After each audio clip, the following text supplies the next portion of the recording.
boys, as we were discussing just a few seconds ago. Thank you for coming on here, bro. Last minute. I see you're wearing the Irreverent Warriors. Aha. New height coming up. Yeah, I'm doing the one that's in Savannah, so I'm on that team, and Oh, I'm doing a lot of promotional stuff, a lot of social media engagement stuff to get people to register and come down to Savannah on April 27th. fuck yeah! So if you're in the Fort Stewart area, Richmond Hills, make sure you go check out the Irreverent Warriors out there in Savannah, man. I actually got a one of the friends of the podcast, Frank Felice. Yeah, He hit me up. He wants to do the Fort Worth one, so I'm gonna try to sign up for that one. Talk to the old lady, see if I go up there with him. you're You gonna know. love it, man. Oh, You're I gonna, don't doubt it. I I'm still have telling the you, you're gonna love skivvies. I still have the skivvies that I bought for the one time that I was going to do it here in San Antonio, but it. ranked out at the last minute. So, anyways, you've been studying lately for your test, huh? Yeah. No, Which test is it? the project management professional Mm. certification.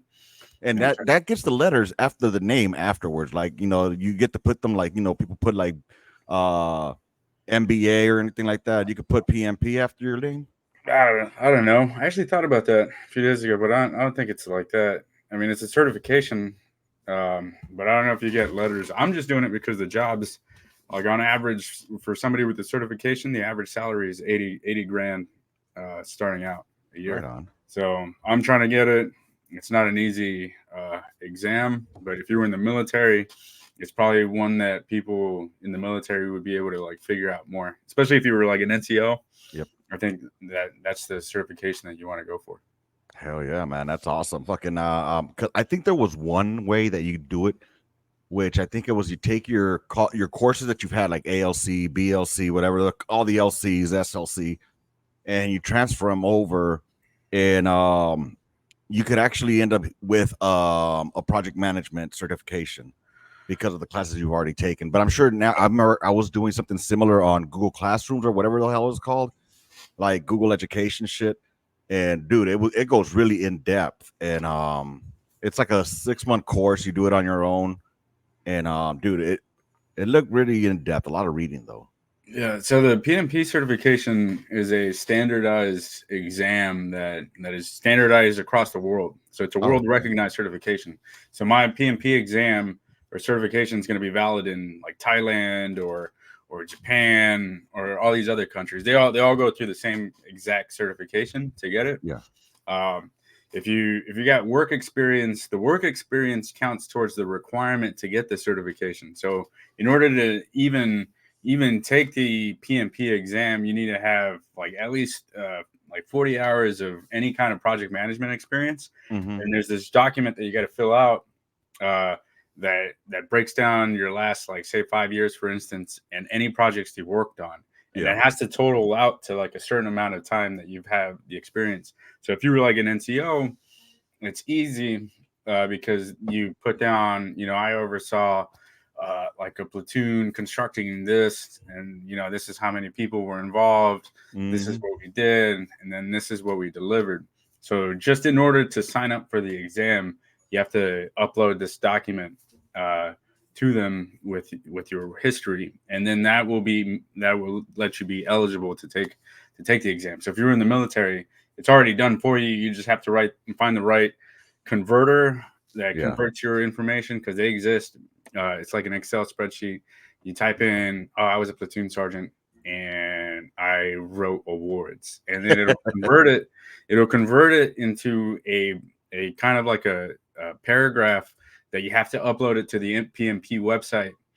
So when they're screening you, Yeah. like they'll go, "Okay, he's good. He's met the criteria." Okay. Yeah. I mean, so that's kind of like a chat GPT for NCO duties and skills. And let's be real, if you're E5 or above, you more than likely had an additional duty. So you can use one of those additional duties, man, and it's all about the wording at the end of the day, kind of like we do with a resume.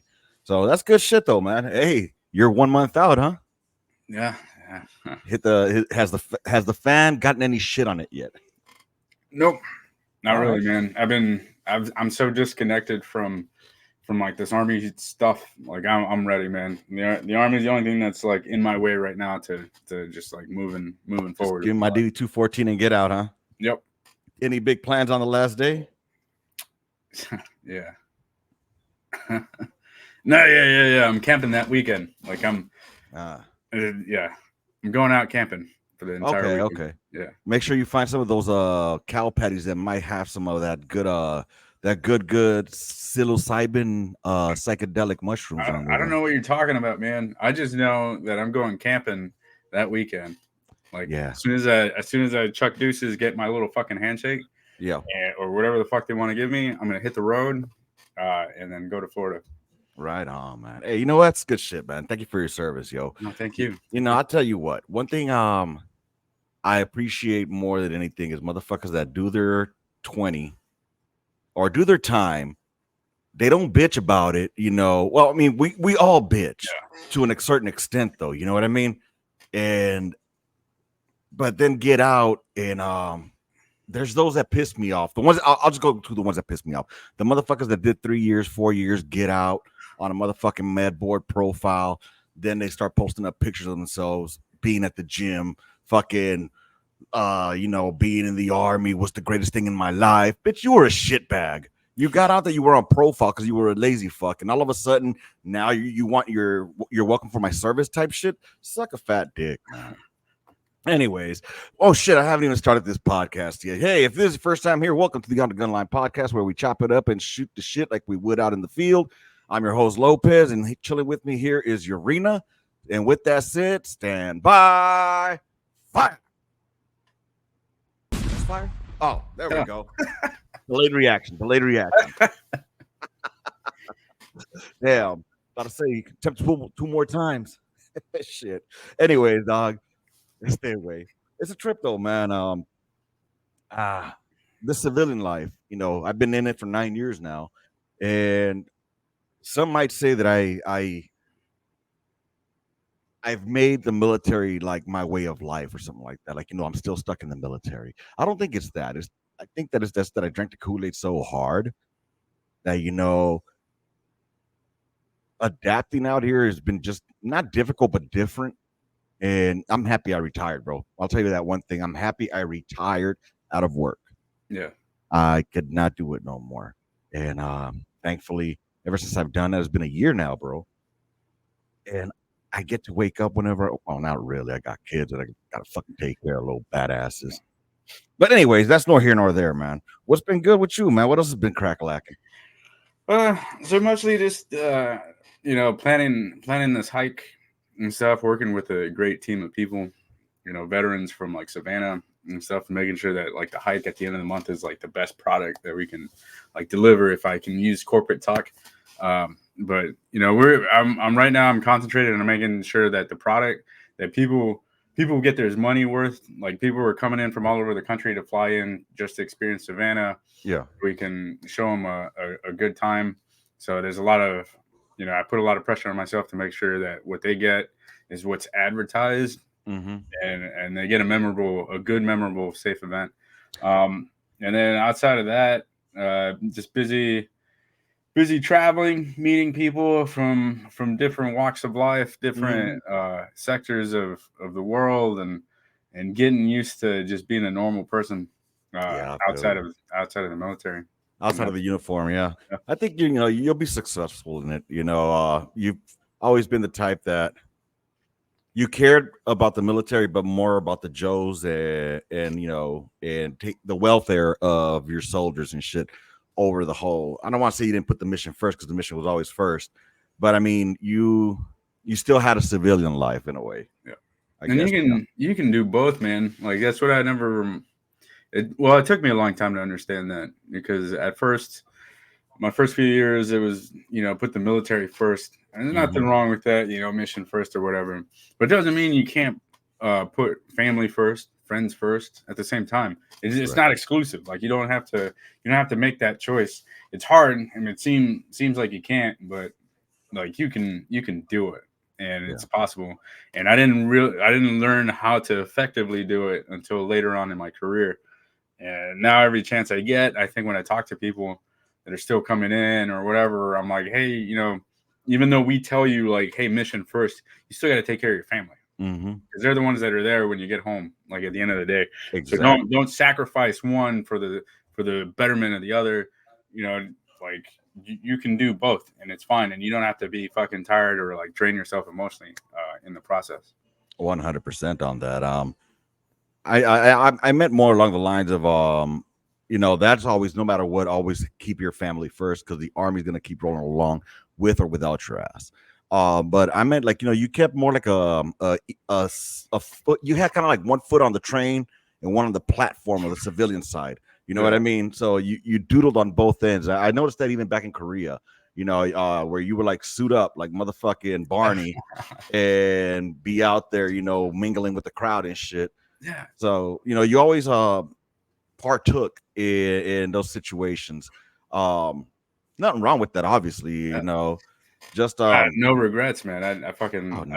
I know what you're saying, but I loved it, dude. Like there's because I never wanted to, I didn't want to sacrifice who I felt I was. Mhm. Uh, I've always felt like I was an individual and stuff, and I can separate the two, and I could, when it's time to work, I could switch it on, and that translates. And if something simple is just turning it off when you get home, you translate to when you get to work, because people want to, if you got soldiers or whatever, and they want to confide in you, and they want to Mhm. trust you, and they want to converse with you, they don't want to talk to a robot that's going to give them a canned response. They want somebody that's going to give them good feedback, and it might not be the feedback that they want, but it's the feedback that they need, and they know it's coming from like a genuine person that's like saying, hey, real talk, like, you need to change this about yourself. You need to make Right. these fucking changes in order to be successful.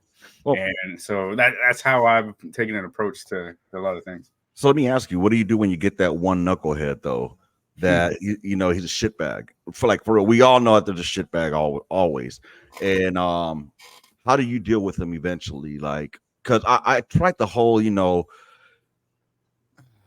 eventually get frustrated because we are human at the end of the fucking day. And I try to treat them like grown fucking adults. And then once I do that is when I get fucked over. I don't know if you experienced that at all. How did you deal with it? The fact that you're willing to give time to fix somebody or to help somebody, Hmm. that sets you apart automatically from anybody else that claims to be an NCO. Hmm. You're making an attempt to help somebody out, whereas anybody else that doesn't give two shits would see them as a number and be like, oh, that's my piece of shit, fucking, I don't care about him, Hmm. boot him out, we'll replace him. Hmm. And there's people with that mentality, but at least the fact that you stopped and thought, let me try to fix this person. Right. Let me try to help them. And after like maybe two attempts, because I've had one guy that fucking just I don't know what his personal beliefs were or whatever. He just couldn't get with the program and ended up going AWOL. And Mm. I was so frustrated because I picked this guy. I wanted this person to be in my section. I wanted this person to fucking deploy with me. There was nothing when I took it at face value. I was like, there's nothing wrong with this guy. And then you start peeling back the onions, and you're like, oh man, this person's just like just has the intention to just get the fuck out. And Hmm. I made the attempt. I made attempt after attempt. Even when it seemed like, all right, dude, you're at the bottom now. We can still fix your career. That's because I gave a fuck and Yeah. stuff. And it wasn't until the person got themselves chaptered, because I didn't chapter them. They got themselves chaptered Right. by their own actions. They got themselves chaptered, and then that was it. I can say, hey, I made an attempt.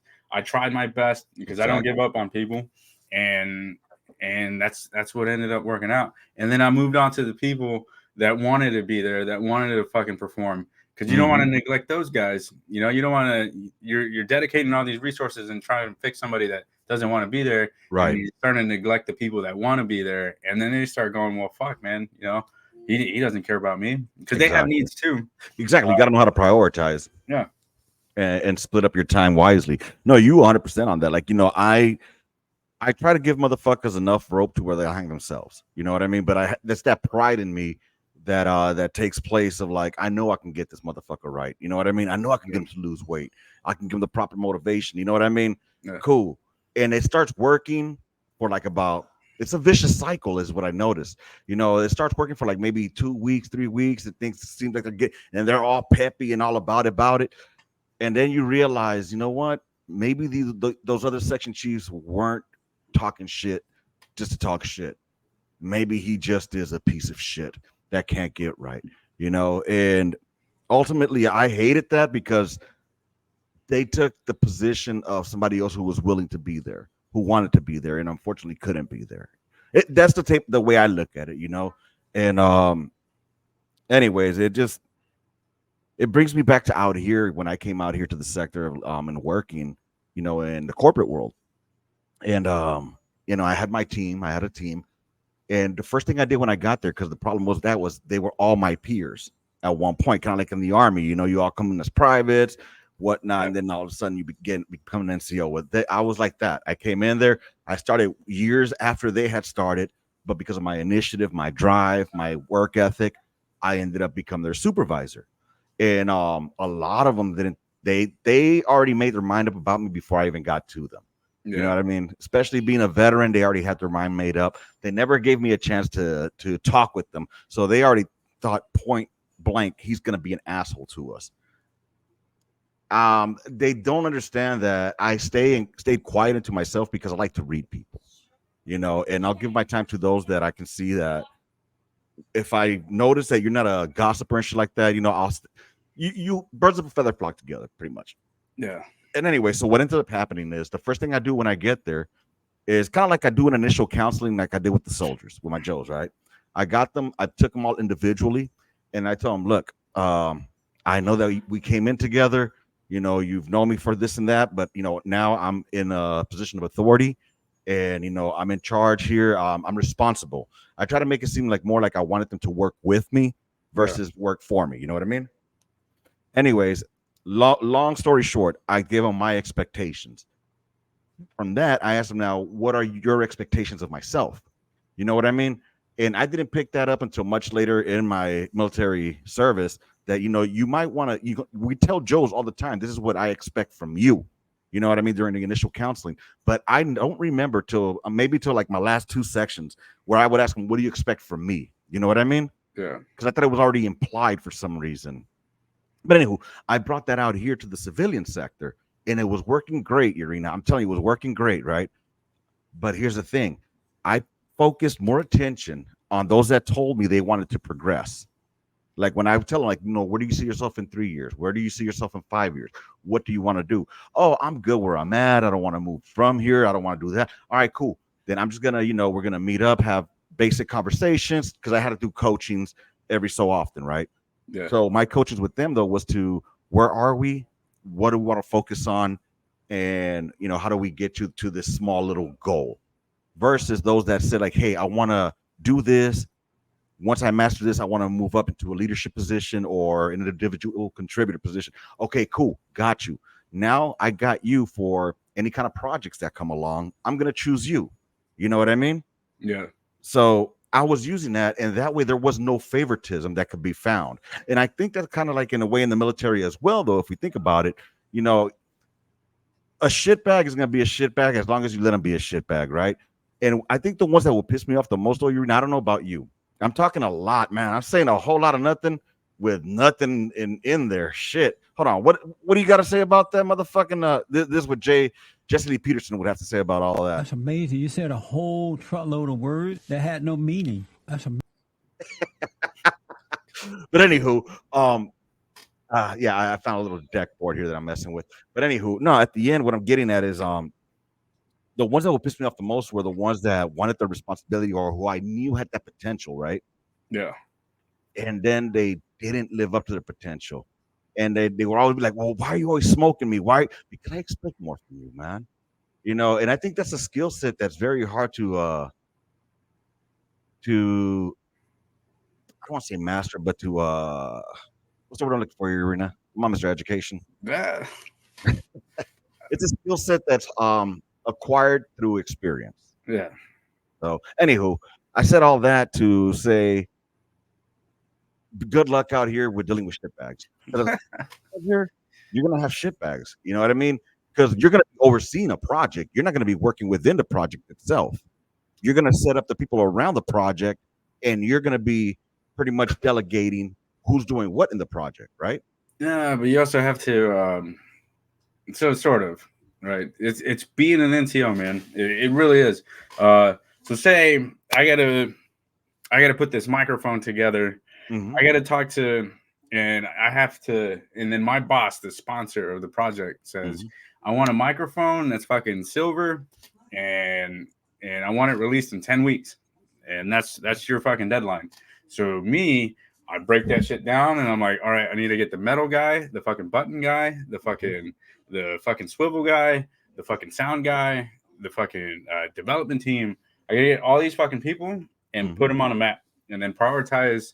All right. And then the sponsor says, I want a briefing every 2 weeks and tell me Mhm. what, how long on the product you are.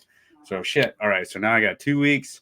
Boom, boom, boom. I get all these people. All these people are going to form up together, and then they're going to brainstorm ideas on how we should build this fucking microphone. And there's going to be Mhm. a lot of conflict. I got to go in there and kind of say, all right, this is what we're brainstorming. I agree. I don't agree. Handle any issues at my level without having to escalate it to the top guy. And then once they've brainstormed all those shits, now they start performing and Mhm. start performing their fucking jobs. And then all at that point, everything becomes routine. And then I just go in there and do my checks.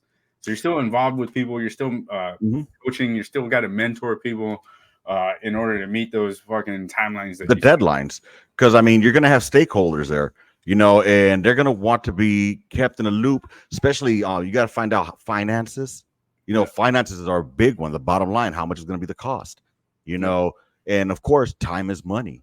You can't always go for the lowest fucking bid because then you get up the shittiest work. Yeah. So I mean, it's definitely a lot more to it than I think a lot of people uh, might might have an understanding of. Because, like I said, when I started taking that class for the project management, that's when I started like it's basically everything we've done as an NCO, but it breaks it down verbally, and it's like it kind of blows your mind if you haven't been experienced in it. Because when I was reading, I'm like, oh yeah, we did that shit when we used to go to the range, or oh shit, this sounds like when we had to order parts and blah blah blah, or how many man hours is going to take to get this done. Either way, that's what it sounded like to me. So being that we had that experience, especially you being in the senior NCO level, working in the platoon level, you get to see more or are responsible for more, and you're delegating to being a leader of leaders at that time. So it's you have the experience for that, which is going to come in handy with you. But with that, my question to you is it going to be something where you'll be a project manager for like a company, or is this like a freelance type of work that you'll be doing? I'm going to be honest with you, man. I don't know. I'm open to, just because my degree is in cybersecurity, I'm open to Yeah. doing like cyber project management, Mm. like IT project management. I'm also open to construction project management. And then obviously with that, I'd have to like get more familiar with the way ins and outs and stuff. Cause it'd be like getting a brand new lieutenant comes into your site. Hey, do this. And everybody is like, who's this fucking guy with no experience? Tell me what to do. And he's never fucking welded before, or telling me Right. when to fucking weld. Same shit. And I feel like I'm a little bit more prepared for that kind of reaction or whatever. But at Yeah. least I want to be able to go in there and be knowledgeable, get familiar with what it is people do, so I can get a better human understanding of why things happen the way they do, and then that'll affect the way I would eventually, hopefully, if I get the certification, manage projects. You know what? You're talking like a fucking private or a specialist going to the board and saying, hopefully. Nah, homie. Think about this as like the promotion board when you're E5, E6. You got this shit. It's already in the fucking Yeah, back. no. In my head, I already got it, man. But I don't like to put the horse before the fucking The cart. whatever. Yeah, and El that's a caballo enfrente habit. de la carreta. That's a habit I developed through the army. It's Mhm. where inside I'm a very confident person, and I know, hey, I'm gonna do this, and I fucking got it. Yeah. But outspoken wise, I don't give people like, oh, for sure I'm gonna fucking do it, because if I fail the first time, they're gonna be like, oh, you didn't fucking. Oh, it took you how many times to get your fucking certification? 2 times. They focus. There's people that are so fucking ingrained in being haters Yeah. that they fucking tear down your success. Well, So you know I don't what? give them that fuel. I'm gonna say this. I will be the type of asshole that will say something like that to you, but I would say it more in jest at a time where we'd be talking shit to each other, verbally abusing each other. You know what I mean? Like we normally do. Yeah. And I'd be like, that's why it took your ass 3 times to get that motherfucking PMP. You know what I'm saying? But But it I would got be it. in But jet. I Yeah, got it, exactly. You know, like, but I got it. You I know? wouldn't just be doing it Just- at a like low blows. I don't give people that kind of ammunition. I see And what you're I'm saying. conditioned. I've conditioned myself not to give people any kind of satisfaction because their failures, they try to push their failures onto you, and then they tear down your success. So I'm like, all right, man. You know, the whole time I stay humble, man. Like I you know, if I get it, I don't. Fucking In my Kendrick head, Lamar, I'm like, baby. dude, I got this shit. It's too easy. Hell yeah. I got you, pimp. I know what you're saying. I feel what you're saying. You know, that's one thing I do miss about the military though. It's like no matter where I went, wherever I got stationed, and I knew my job wherever I fell into. Oh, dude, what do you think of this fucking retiree recall, baby?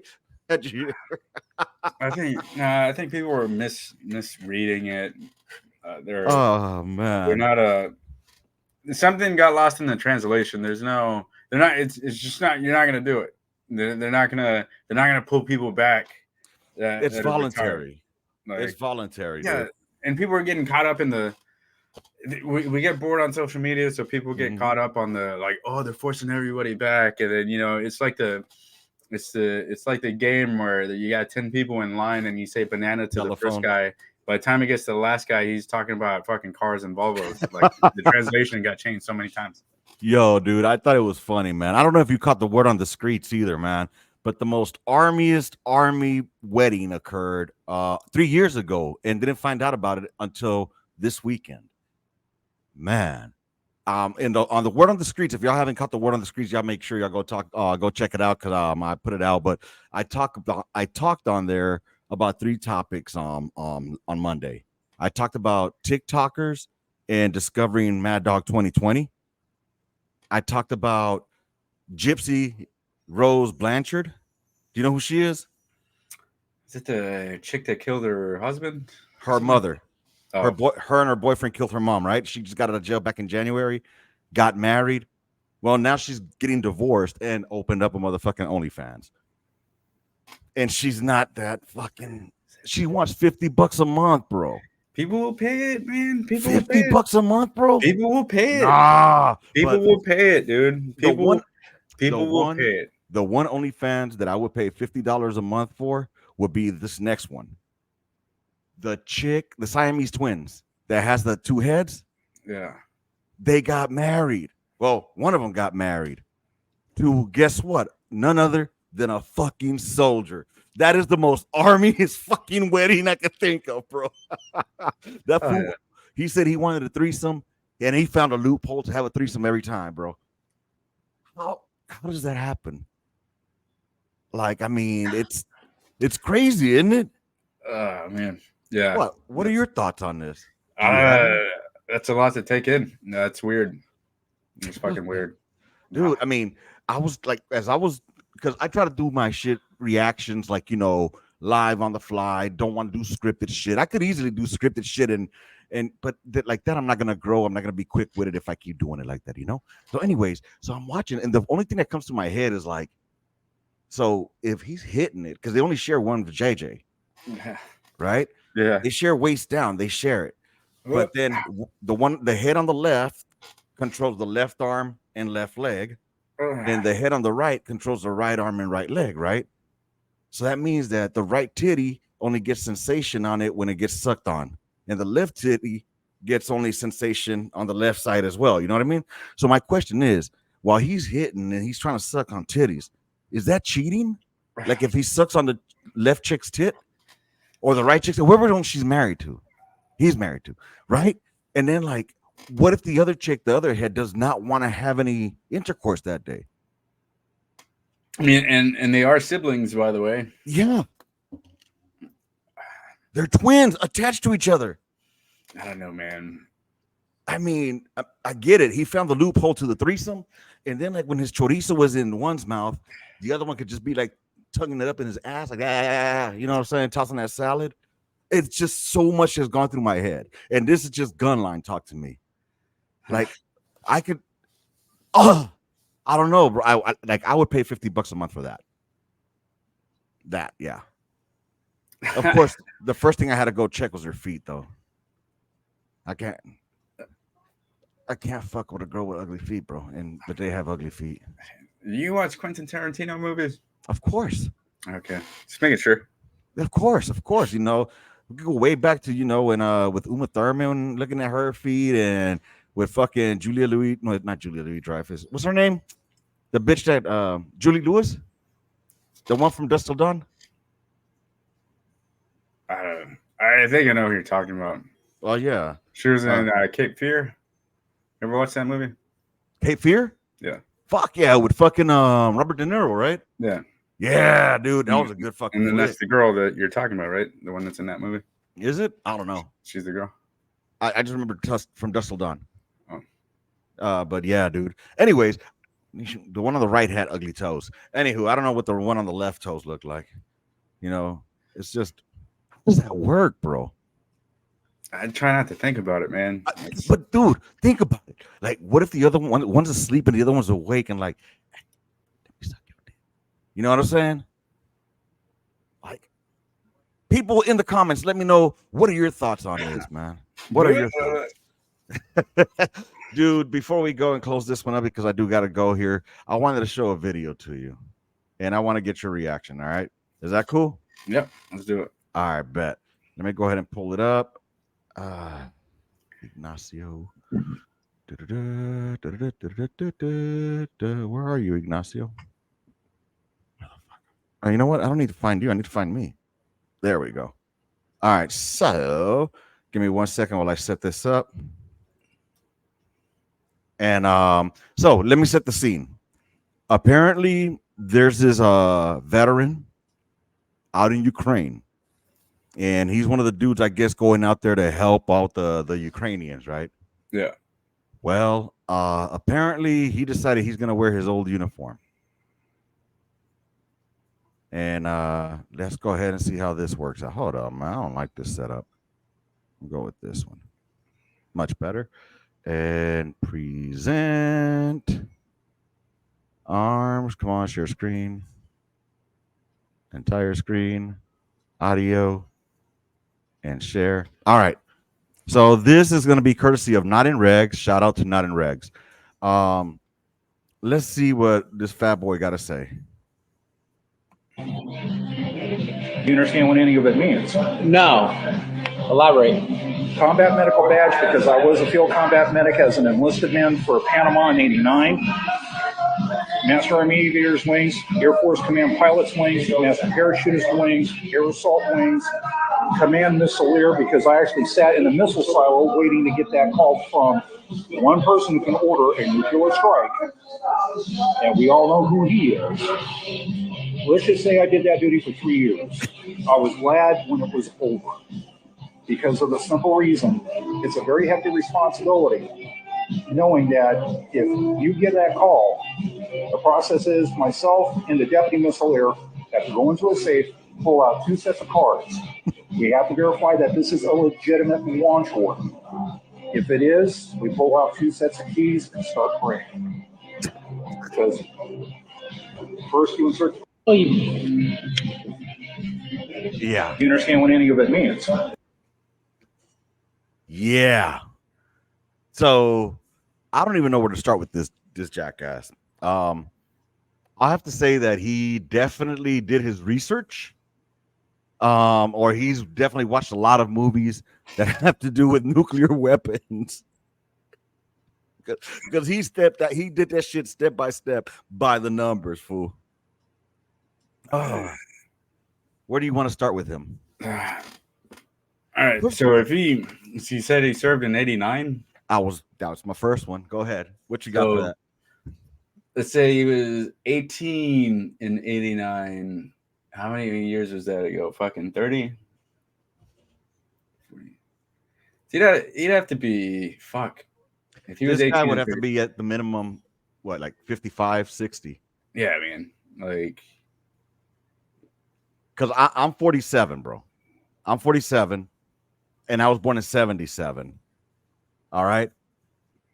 So, first of all, nothing about this fat boy here shows me that he was doing anything remotely like that in Panama. Secondly, that's not a Marine Corps uniform that he's wearing. No, that's Air Force, and plus he wouldn't be wearing badges if that was fucking wearing an Air Force Yeah, uniform. And then he was a field medic. He said in Panama that would make him in the Navy, then wouldn't it? Because the corpsmen for Marines, it'd be Corpsman. You'd call it Corpsman. yeah, they're in the Navy. So what was he claiming? Because he's got Army badges, so he would have. So let's start by the first one then. No. Elaborate. Combat medical badge because I was a field combat medic as an enlisted man for Panama in '89. Okay. So Let's say he was in Panama in '89, right? So first of all, he'd have to enlist in probably '87. Yeah. He'd have to enlist in '87 because then he has to go to AIT, right? Yeah. 88. He'd have to be 18. Let's say he was 18 in '87. Okay, so bro, that means he was born like in '67, Yeah. right? Yeah. So what would that make him at right now? It'd be like fucking 67. So that would make him he almost 60 years old. Yeah, almost 60. Yeah. Yeah, he'd be 57. That's the best looking 57-year-old in the world, bro. Yeah. So, anyways, he said he got a combat medical badge, so he was in the Army then, apparently. Yeah. Okay, so he was in the Army. I thought Panama was. Oh no, Panama did have. They did have motherfuckers that jumped in, huh? Either way, that's still an Air Force uniform. Let's move But on. then he went Air Force. Then he went Air Force and became a missileer. But get to it. Oh, okay. So there's that one. Master Army Aviators Wings, Air Force. Master Aviator Wings. I don't even know how you get that. That's so Air maybe Force. Air Force Aviator. All right. Okay. Top Gun motherfucker right there. Force Command Pilots Wings, Master. Air Force Command Pilot Wings. I have to look that up. Domestic Parachute Wings. Hold on. Air Force. Let me Google that really quick. Sure. Air Force. Because that Air Force, what is it? Air Force Pilot. Command. Oh. Parachutist Wings, Air Assault Wings, Command Missileer because I actually. Fuck him. He tripping, dog. Here, let me mute him while you look that shit up. That fool said he sat in a silo, and you get that call from that one person. You know who? Qualifications for this rating badge was initially determined by an examination of total service time, flying time, and formation time. USAFE requirements of at least 15 years rated service, 3,000 hours as a pilot, and 132 months of operational flying experience by the 18th year of aviation service. My boy over here had 18 years of service at Burger King by that motherfucking chin right there. You know what I'm saying? That fat boy. And he's got that Hitler stash going too, bro. This guy does not look 57 years old. And then he's talking about that he has domestic parachute wings. I didn't know there was a difference. All my airborne folk, where y'all at? Unless he was talking about like. Well, dude, when they get their foreign wings, that's different. Yeah, but that's only they would just call it a parachute or airborne wings or parachutist badge. Exactly. That's what you would notice. Call it if you ever got it. But he said they're called. What are they called again? Hold on. You understand? Even the way he's just so fucking. Do you know what these are? What any of it means? Do you know what any of this means? No. Well, let me go ahead and just give you my resume. Elaborate. Combat medical badge because I was a field combat medic as an enlisted man for. That was a lie. Panama in '89. Master Army Aviators Wings. Master Army Aviators Wings. That was a lie. Air Force Command Pilots Wings. Master Parachutist Wings. Domestic Parachuters Wings. He said Master Parachutist. Oh, is that what he said? Yeah. Okay. Air Assault Wings. Command Missileer because I actually sat in a missile silo waiting to get that call from. That motherfucker lying. Oh, man. That's what that dude deserves right there, man. I can't believe that shit. This fool. I can't believe that, to this date, there's still stolen valor out there, bro. Oh, he thinks he's in a different country, so he can say whatever he wants. I'm just saying it to the wrong people. Yep. But people people say their own lies so much that they start believing their own fucking story. Okay, Your favorite. check this out. This one here blew my fucking mind. Can you see the comments? No, I can't. Okay, can you see it, where it says "in case you were wondering"? Do you see what? Do you see what the screen says? Yeah, I see that. Okay, so watch. Foods to eat. Well, potatoes, obviously. Wherever it is, if it's Italian, if it's any type of cuisine, I don't mind. Bro. You just gotta have potatoes. I gotta have potatoes. What are your favorite foods to eat? Well, potatoes, obviously. Wherever it is, if it's Italian, if it's any type of cuisine, I. What are your favorite You don't foods get it? to eat? Well, potatoes, obviously. Wherever it is, if it's Italian, if it's any type of cuisine, I. Okay, for those that aren't viewing it, what it is, it's a chick who has Down syndrome, or maybe there's a Down syndrome filter. All right. But the thing is, she's speaking like this clearly and articulately more than others. So the comments, this one must be the leader. Nigga got that software update. How she put the syndrome down. She fought against the extra chromosome and won. I don't Oh mind. my god, dude. You just gotta have potatoes. And then, of course, are they all faking it? I'm sorry. I find this hilarious. You don't find this funny, dude? I gotta have potatoes. Nah, man. What are your Really? favorite foods to eat? Well, potatoes, obviously. I need to know how this is happening. Dude, Wherever it I'm is, not if it's laughing Italian, at the if Down it's any syndrome. type of cuisine, I. What are your favorite? She should not be talking like that. I've never met anyone that had the DS that talked like that. So It's different. There's different people with different stages of severity. I think it's just she looks like she has it pretty severe. yeah, but I mean, it affects people differently and stuff. We were just watching one snippet of 100% of the people that I've met that had DS did not speak this elaborately or clearly. Now, I'm not saying that because their mental acuity is they're still able to function like normal, like what we consider normal in society, right? Yeah. 100%. But the speech that she's having is not, the math isn't mathing. You see what I'm saying?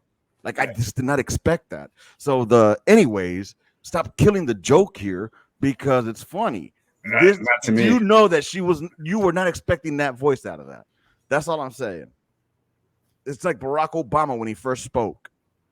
Anywho, what do you think of this? Look at me. Go bring it. Is it yours? Yes, Dushard. Why the fuck did you bring this here? What's on the news today, Dushard? And you thought you could just keep it? I dropped it in my bag, Dushard. What, 20? You don't fucking 20? Look at That motherfucker got bitch slapped by a fucking dairy shake strawberry. Oh man, what are your thoughts on that, my man? whoever had the fucking camera or whatever is a fucking bitch. Yeah, he's probably gonna go. Well, this guy more than likely is gonna lose his hat if he hasn't lost it already. Hopefully, it's something old. You know what I mean? Yeah. It's just you don't see that anymore. Anyways, people will flip their fucking lids. I'll tell you what, though. I will tell you what. What the fuck moments? Army, what the fuck moments? Y'all some dry snitching ass bitches. Y'all are some snitches. I be seeing them rat motherfuckers out, dog. Like, this command sergeant major was at this blacklisted bar with this lieutenant and this person and that person. And then everybody's like, oh, it was good for thee, not for ye, blah, blah, blah. And I hate that shit. I hate that because everybody's like, oh, integrity. First of all, I'll go back to First Sergeant Samuel. And he said, don't come at me with that integrity bullshit. None of you motherfuckers here got integrity. How many motherfuckers done this? And like, it's 100% true what he was saying. You know, we could preach integrity all goddamn day, but we all do fucked up shit all the fucking time. You know what I mean? And like, dude, when we were in Korea, did we or not visit places that we're not supposed to be at? No, yeah, I broke the rules all the time. Taking weather passes. You know what I'm saying? No, yeah, I broke the rules all the time because I didn't want my only options for Korea to be like the fucking bill. Like I didn't want nothing to do with with anything outside of the bill. I didn't want anything to do with that fucking the neighbor. I think that was like a like the most hypocritical thing that you could do to soldiers is tell them, hey, there's human trafficking going on here. Don't do it. But at the same time, this is the only place where we want you to fucking socialize and fucking communicate. And then just people finding loopholes to phrase things as not human trafficking. So I was like, you know what? Fuck this shit, man. I don't want anything to do with it. So I took my happy ass to fucking Seoul, met some like actual Korean people. Oh, the teachers, bro. And people from all over the fucking world and got the real fucking Korea experience. 100%, 100% on that. Hey, my man, I gotta go take a shower. I gotta get a haircut. So I do appreciate you jumping on here last 15 minutes. You know, well, I do appreciate it. I just needed to get a podcast out because you know, it's been a while since I dropped one with a guest. Well, not really, it's been about a week or two. But anyways, I just miss just chopping the shit, shooting the shit with you. You know we're gonna call it chopping the shit. Chopping the shit. I'll drop it on that. I'll name it chopping the shit today. Hey, y'all, if y'all were here throughout the whole story, the whole time here, those 45 minutes, I appreciate you. Do me a solid like, comment, or subscribe to the channel here. Especially, you know, that's the best way I can ask you guys to help support the podcast is by a like, by a comment, by a share, by, you know, a subscribe. We got to get that numbers pushed out so they can come on over. We're at 254. All we're doing is grinding and growing because of you. So anywho, Urena, once again, thanks for being here, bro. We'll be keeping up with you, and please come and visit me here again. Anyway, and if you guys want to come on here and chop it up with me, visit on the gunline at gmail.com. Shoot me an email. Tell me you want to come shoot the shit, and I'll have you on here. No problem. I'll work around your fucking schedule. Make sure y'all check out Word on the Streets. And tomorrow I'll be dropping a brand new Vet Bro reactions. It's going to suck because I just used the reactions that I was going to use reacting over here with Urena. So do it again. I will. All right, y'all. With that said, rounds complete. End of mission. Gun line out. Stand by. Fire.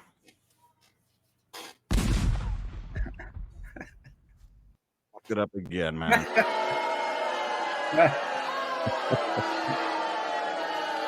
Nah, it is what it is. I love this shit that I'm putting on here. All right, then, big dog. I appreciate you. Hit me up on the side, man. We'll keep in touch. You look good. You look great. You look great. And when you're making those millions and sitting on that yacht, let me know. Shib Army, baby. Shib Army. You in the Shib Army? Yeah. Yeah, right. I am still holding strong, man. Oh, are you? I ain't selling. Hey, I'm a millionaire in Shib Army. I'm holding strong to my 8 million. And not to mention XRP. I got some of that. And I got some motherfucking what's that last one? Bonk. I got some bonk. So fuck it's a few bucks, dude, you know. Yeah, man, fuck it. Fuck it, 2 tears in a bucket. I should have bought fucking Bitcoin 3 years ago, like we had talked. And you were like, no, it's just not there, man. The math isn't there. And I'm like, dude, price. And then they're about to half it. They're about to half it. It was at about 15 or 20,000 when I was telling you let's get it. Oh, that I should get in it. You're like, no, yeah, but man. then it jumped to 70. Then it dropped back down to 20, and then it jumped back up to 60. Right. And then they're about to half it, bro. And then they're about to half it. So it's whatever. Say it's at 60, they're gonna drop it to 30, so more people can buy in. Yeah. So I'm telling you, should have bought in back then. Should have bought in. The percentage growth wouldn't have made a difference. Yeah, it would have. It would have. All right, we'd be thousandaires right now, bro. I think so. All right, then, Big Pimp, and I'll see you later. I'll drop this shit out after I get back from my haircut, dude. Thanks a lot once again. Thank y'all for being here. I'll catch y'all on the gun line later on. Rounds complete. End of mission. Gun line out. Deuces, y'all.